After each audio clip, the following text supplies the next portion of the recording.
ఎడారిలో సెలయేర్లు నవంబర్ 28వ తేదీ. తన్ను ఆశ్రయించు వారి ఎడల యెహోవా దయాళుడు. విలాపవాక్యములు 3వ అధ్యాయము 25వ వచనం. నిస్సహాయులు వేచి ఉండాలి, రోగి కూడా వేచి ఉంటాడు. కానీ బలంగాను ఆసక్తితోనూ ఉన్న వ్యక్తి వేచి ఉండడం ఎంత కష్టంగా ఉంటుంది.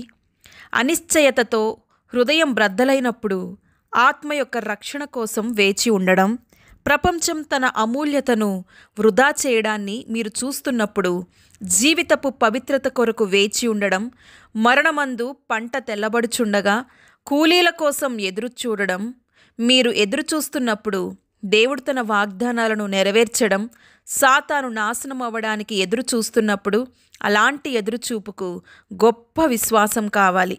దేవుని కొరకు ఎదురుచూసే విశ్వాసం ఖచ్చితంగా కార్యాలను చూస్తుంది. దేవుని మహిమ ఎదురుచూసే వారి యొద్దకే వస్తుంది.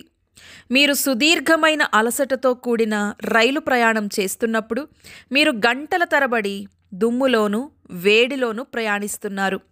ఇంటికి దగ్గరవుతున్నారు. ఆలస్యమైన ప్రతి క్షణం మీలో అసహనం ప్రవాహం వలె పొంగి పొర్లుతోంది. అర్ధరాత్రి మీ రైలు వేగం తగ్గడంతో మీరు మేల్కొన్నారు. ఒక్కసారిగా అది ముందుకు వెనక్కి జరిగి కిర్రుమంటూ చివరికి ఆగిపోయింది. మీరు ఎదురుచూశారు. కారు కిటికీకి ఎదురుగా నిలబడి చీకటిలోనికి తదేకంగా చూస్తున్నారు. 5, 10, 20 నిమిషాలు గడిచిపోయాయి. ఎలాంటి కదలిక లేకుండా నిశ్శబ్దంగాను నిశ్చలంగానూ ఉండిపోయింది. మీరు కిటికీ పైన దరువేస్తున్నారు. మీరు మీ కుర్చీలో అలసిపోయారు. అలసటతో కూడిన ఈ నిరీక్షణ ఎప్పుడు ముగుస్తుందో అని ఆలోచిస్తున్నారు. ప్రస్తుతం దూరంలో ఒక శబ్దం వినబడుతుంది. దడదడమనే శబ్దాలు సమీపించాయి. ఒక్కసారిగా వేగంగా గర్జనతోనూ ఒక మహా ఇంజను దాని బోగీలు మీ ప్రక్క నుండి వేగంగా వెళ్ళడం మీరు చూశారు. మీరు చాలా సమయం ఎదురు చూశారు. మీరిప్పుడు చూస్తున్నారు. మీరు తప్పించుకున్న గొప్ప మరణాన్ని మీరు కళ్ళారా చూశారు. ఆ రైలు పట్టాలపై మీరు ఎదురు చూసేలా చేసిన జ్ఞానయుక్తమైన ముందు చూపును ఇప్పుడు మీరు చూస్తున్నారు. అది ఒక రైలు మరొకటి రైలును దాటే ప్రాంతం. మీరు వేచి ఉండడమే సురక్షితం. మీరు ఒకవేళ ఆ పట్టాలపై ప్రయాణించి ఉంటే ప్రమాదం జరిగి మీరు మరణించేవారు. మీ హృదయం అక్కడ, మీ శరీరం ఇక్కడ ఉన్నాయా? మీరు పరిచర్య చేయడానికి ఆసక్తి కలిగి ఉన్నప్పటికీ అన్ని వైపుల నుండి ఆటంకపరచబడుచున్నారా?